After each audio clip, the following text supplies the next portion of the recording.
My name's Adam. I'm 28, and I just graduated from med school last month. Top of my class, actually. I should have felt like I was on top of the world, standing there in my cap and gown, diploma in hand. But instead, when I looked out at the VIP seating I'd reserved for my family, 12 padded chairs with gold-lettered name cards, I saw nothing but empty seats. Not one of them showed up. Not my mom, not my stepdad, not my little sister, not even my Aunt Kathy, who swore up and down she wouldn't miss it for anything. Funny how anything turned out to be a carnival cruise to the Bahamas. Let me back up. I wasn't born into a family that celebrates academic success. If you brought home straight A's, you were either trying too hard or making everyone else feel dumb. That was the attitude. My mom used to say things like, "Nobody likes a show-off, Adam," when I came home with a perfect report card. Or, "Okay, Mr. Smarty Pants, does this mean you think you're better than us now?" when I talked about wanting to be a doctor someday. And it wasn't just her. My stepdad, Gary, who I swear took pride in being the loudest guy in any room with the least to say, used to joke, "I don't trust any man who can't change his own oil." Medicine, in his eyes, was book stuff, and book stuff was for people who couldn't handle the real world. But I didn't care. I was stubborn. I studied like my life depended on it. When I got into med school on a scholarship, I didn't expect a parade or anything. But I did think, just maybe, they'd be proud. Instead, my mom asked me why I didn't just become a nurse like her friend's daughter. "It's shorter, and you still wear scrubs." Still, I tried. Over the years, I kept inviting them to milestones, white coat ceremony, clerkship match day, residency interviews. Every time, it was the same. "Flights are too expensive." Or, "We've got a lot going on that week." Or, "You know how Gary feels about big cities." I stopped pushing after a while. I just sent updates through the family group chat, usually met with radio silence or the occasional thumbs up from my little sister, who was the only one who didn't seem totally jaded. But graduation was supposed to be different. This wasn't just about me, it was a culmination. 8 years of nonstop grind. I worked night shifts, studied through holidays, missed birthdays and funerals. I slept in my car more times than I cared to admit because I couldn't afford rent and gas. So when I got my residency offer at a prestigious hospital, and when I found out I'd be giving a speech as part of the ceremony, I decided I was going all in. I paid $12,000 of my own savings to fly everyone in. First-class tickets for my mom and Gary, a hotel suite near campus with a view of the lake, catered dinner reservations, custom programs with their names listed under honored guests. I even had a florist put together centerpieces in my mom's favorite colors. I imagined her tearing up when she saw my name in the program. I imagined her telling me she was proud, maybe for the first time in my adult life. The day before the ceremony, I called to confirm their flights. No answer. I texted. Nothing. That night, as I was reviewing my speech for the 100th time, my phone lit up. First came the message from my mom. "Adam, we're not coming. Watching you pretend to be a doctor sounds painful. We booked a cruise instead. Enjoy your fake moment." Then one from Aunt Kathy, the woman who once told me I was like a son to her. "We'd rather be somewhere worth celebrating. You know how boring those things are." No apology. No hesitation. Just that. I stared at my screen so long the brightness started to burn. I didn't cry. I didn't scream. I didn't throw my phone. I just sat there, blinking at their words, feeling something in me quietly break. The next morning, I stood on stage and gave my speech. People clapped. I smiled. But the entire time, my eyes kept drifting back to those front row seats, those beautiful, velvet-lined chairs with the names of people who clearly didn't think I was worth a trip. People who had spent my entire life trying to shrink me down to their size. Later that evening, after the post-grad dinner and photo ops, after I'd shaken hands and signed programs and given hugs to friends and professors whose support meant more than they knew, I walked into my suite, closed the door, and finally let myself feel it. Not just the hurt, but the betrayal, the humiliation, the ache of knowing that I had handed my family this incredible moment on a silver platter, and they threw it in the ocean. I didn't reply to the texts. I didn't call back when my mom left a casual voicemail 2 days later saying, "Hope it went well. Send pics if you can." Instead, I made 2 decisions. First, I had the university print a second, ceremonial copy of my diploma. I bought a sleek black frame for it, wrapped it in gold paper, and mailed it to my mother's address, along with a printed 8x10 photo of those 12 empty seats, lined up perfectly under a banner that read, "Reserved for the family of Dr. Adam R." And second, I made one more change, something none of them would see coming. But I'll get to that. Because about 3 hours after that package landed at my mom's house, my phone started buzzing like crazy. Calls, texts, voicemails. One from Gary just said, "You're being dramatic, kid." One from my aunt said, "This is beyond petty." But it was my mom's voicemail, the one where she was sobbing so hard her words came out choked, that made me pause. She said, "Adam, please. I didn't know it would hurt you like this. I thought you knew we were just joking. Please call me. Please." I didn't listen to the full voicemail. I stopped halfway through, around the part where she said, "We didn't think it would matter that much," and that was enough. That one sentence, so clueless, so painfully dismissive, told me everything I needed to know. They still didn't get it. They never had. So I didn't call her back. I didn't respond to any of them. Instead, I turned off my phone and sat quietly at my kitchen table, flipping through the printed photo I'd taken just before the ceremony. 12 empty chairs in a perfect row. Their names still taped to the backrest like a punchline. That's when I opened my laptop, logged into my bank account, and started making changes. See, part of the reason I could afford to fly them all in first class, no less, was because of a modest inheritance I'd received from my grandmother. She passed when I was in my second year of med school. She wasn't wealthy, not by a long shot, but she left me $60,000 in a joint account my name was added to when I turned 18. She always told me, "Don't waste this on bills or nonsense. Use it when the time is right to do something that matters." And I had. Over the past 2 years, I tapped into it sparingly. A small portion covered part of my rent during my first hospital rotation. Another chunk went toward flights for interviews. But the biggest amount? I saved it, intending it for something important, something I could build with. I had started dreaming about opening a small clinic in underserved areas, maybe doing rotating weeks in lower-income neighborhoods. It wasn't much yet, but the beginnings were there. What my family didn't know was that in her will, my grandmother had initially intended to split the inheritance 3 ways, between me, my mom, and my aunt. But a year before her death, after watching the way my mom treated me during a holiday visit, she changed it. Quietly. No drama. She just rewrote the documents, removed their names, and left it all to me. "You're the only one I trust to do something good with it," she said. "They'll only waste it." And here's the twist. Because the account was set up jointly with my mom back when I was a teenager, she assumed, wrongly, that she still had access to it. In fact, she'd been telling people for months that when Adam becomes a doctor, we'll finally do that kitchen remodel. I didn't think much of it until I found out, through my cousin, that my mom and Gary had scheduled a contractor visit for the same week as my graduation. That contractor never showed up. Why? Because after I got back from graduation, I transferred every last cent of that account into a new one, solely under my name. I closed the old one, permanently. Then, for good measure, I donated a portion of what was left to the very clinic I hope to one day join. Sent them a note with my name and graduation photo. I figured if I couldn't get my family to celebrate my success, I'd at least use the fallout to help someone else who needed a win. It didn't take long for the calls to start up again. This time, they weren't just sad. They were angry. Furious, even. Gary was the first to call me screaming. "That was your mother's account. She's had her name on it since you were a kid. That money was meant for the family." I didn't even flinch. "You're right," I said. "It was meant for the family. But I guess you decided a cruise was more important than the family member who made it possible." Click. Then came Aunt Kathy. She left a voice message, her voice shrill with disbelief. "Do you have any idea what you've done? Your mother is beside herself. We didn't think." That was the part they all kept saying. We didn't think. We didn't think. We didn't think. Exactly. They didn't think. Not about what it meant to stand alone at the biggest milestone of my life. Not about what it meant to pour thousands into making a moment special, just for them to laugh it off like I was some kid playing dress-up. They didn't think about the years I spent earning it, or the pride I should have felt, or the little boy in me who still wanted to hear someone say, "We're proud of you." Instead, I heard silence, followed by mockery, followed by disappointment wrapped in entitlement. So, no, I didn't feel guilty for shutting the door. I didn't regret sending that diploma and the photo of their seats. And I certainly didn't regret what I did next. Because the third thing I did, the final thing, was change the beneficiary on all my accounts, legal and medical documents, emergency contacts, the whole deal. I named someone else. My best friend Marcus, who stayed up with me through exam nights and ran mock interviews with me on his days off.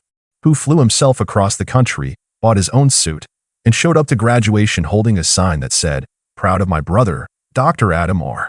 I took him out to dinner the night after the ceremony and handed him a sealed envelope. Inside was a copy of the legal paperwork. He blinked at it. "What's this?" I smiled. "It's me choosing my real family."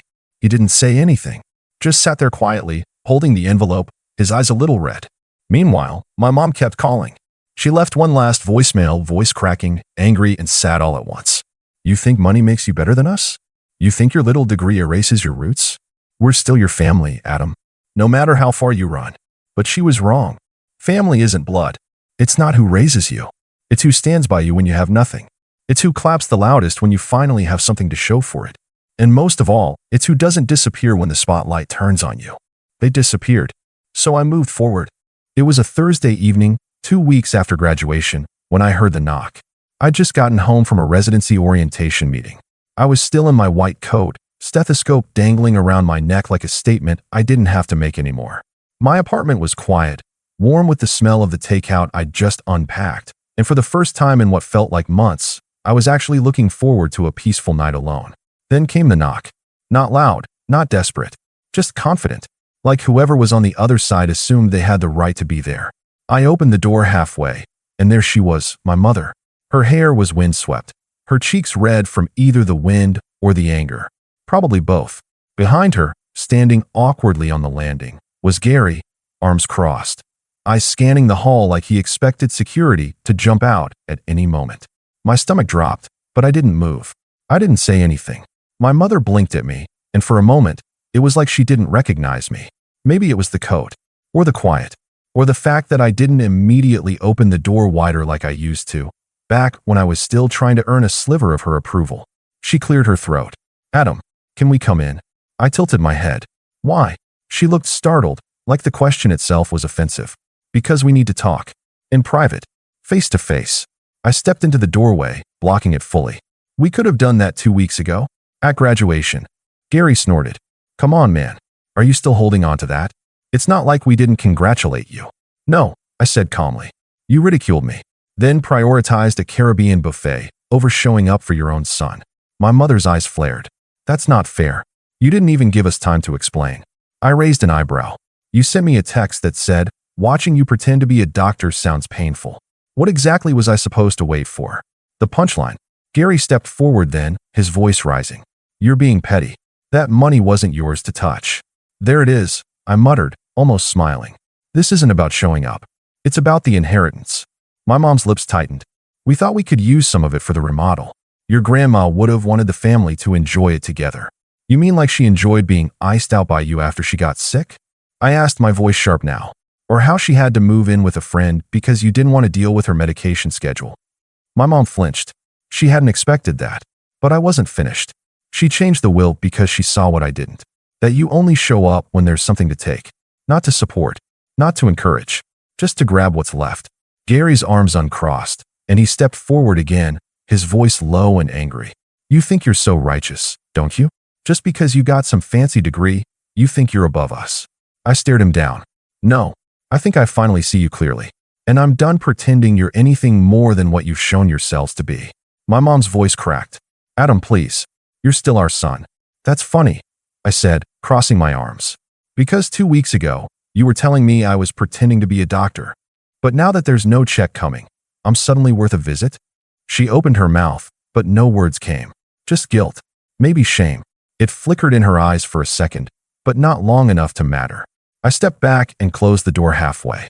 You flew across the country for this, I said softly, but couldn't make it across a stage for me. That tells me everything I need to know. She stepped forward, almost like she might push the door, but stopped herself. Her voice came out small. Can't we just start over? I paused. Then I said, we already did. I just started without you. And I closed the door. I didn't cry. I didn't smile either. I just stood there, listening to the silence on the other side, until their footsteps finally faded down the hall. The fallout didn't end there, of course. Word got around the family fast. My aunt told her sisters, who told their husbands, who told my cousins. Some call me a genius. Others call me cruel. My cousin Drew texted me. You did what we all wish we had the guts to do. But not everyone was on my side. There were group chats I got removed from. Facebook posts I wasn't tagged in. My mom's side of the family, those who never liked grandma anyway, started acting like I'd robbed a sacred family vault. I got a message from one uncle I hadn't spoken to in 5 years that just said, you'll regret this. Blood is blood. But I didn't regret it. I went to work. I wore my white coat with pride. I hung my diploma on the wall, not the one I mailed my mom, but a new one, framed with a photo of me and Marcus beneath it, both grinning like fools in front of the university banner. And I kept building. 3 years passed. In that time, I completed the hardest years of my life as a medical resident. Long shifts that stretched into 48 hours. Missed birthdays, missed holidays, missed sleep. But I grew. I healed patients. I held hands with the dying and the scared. I cried in elevators. I laughed in break rooms at 3 a.m. I saw things I can't unsee, and I became a doctor not just in title, but in spirit. The kind of doctor who doesn't flinch, who stands his ground, who listens before speaking, and who speaks with intention when he does. And while my professional life was growing, so was something else. That tiny idea I'd planted after graduation, the clinic? It was no longer just an idea. With Marcus's help and some generous donors I'd met through residency, I opened a small community clinic on the edge of a neglected neighborhood in the city. It wasn't flashy. 1 floor, 5 rooms, 2 doctors, a nurse, and a volunteer desk. But it was ours. A place where no one asked if you had insurance first. A place where we kept the lights on late because people didn't stop getting sick after 5 p.m. I named it after my grandmother, the Evelyn R. Wellness Center. Her photo hung in the lobby, and every day I walked in, I felt grounded. I rarely thought of my family anymore. It wasn't even avoidance, it was just peace. The kind that comes when you stop chasing something that was never running toward you in the first place. But peace has a way of being interrupted. It was late October when the email came. Subject: Family Reunion, 75th birthday for Uncle Rich. The message was sent to a long CC list, but it still began with a chipper, "Hey everyone. Hope you're all doing great. We're putting together something special for Uncle Rich's 75th, potluck style, backyard bash, you know how it goes." I almost deleted it on sight. But then I noticed something at the bottom, tacked on almost as an afterthought. "P.S. Adam, we all really hope you come. It's been too long. Your mom said she misses you." It wasn't signed by my mom. It was signed by my cousin Olivia, the family diplomat. I didn't reply.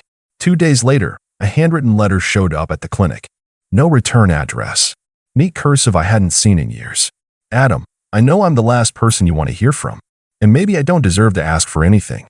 But if you can find it in your heart to come, I'd be grateful. Not to talk about the past, not to argue. Just to see you. Just to see my son again. I've changed. I swear I have. I know it's late, but I'm still your mother. Love, Mom." She underlined love twice. I stared at that word for a long time.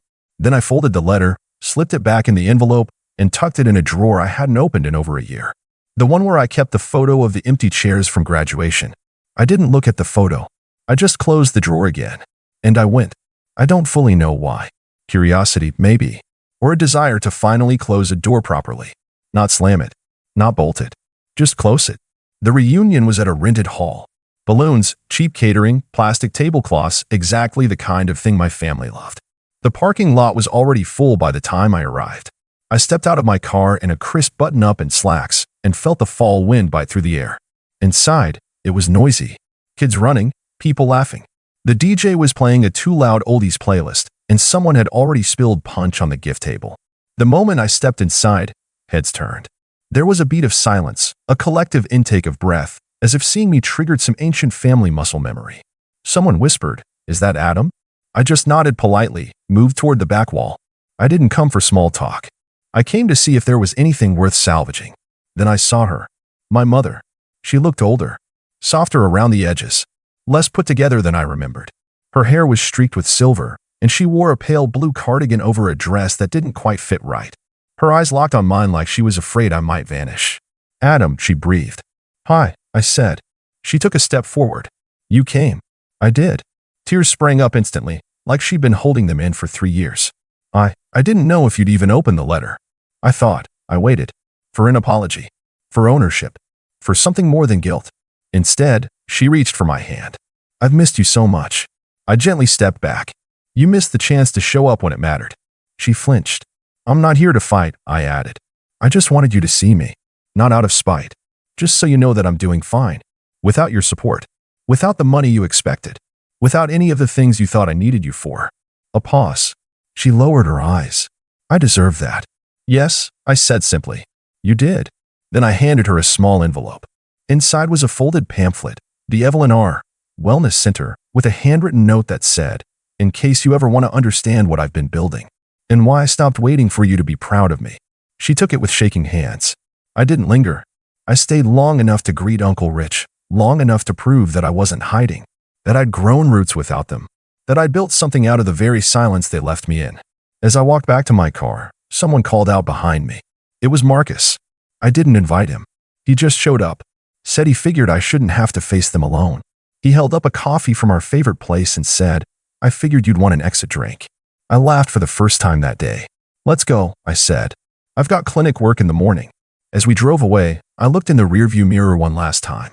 My mother stood at the doorway of the hall, pamphlet pressed to her chest, eyes locked on the car as it disappeared down the road. She didn't wave. Neither did I. Because some endings don't need closure. They just need peace. And I finally had mine.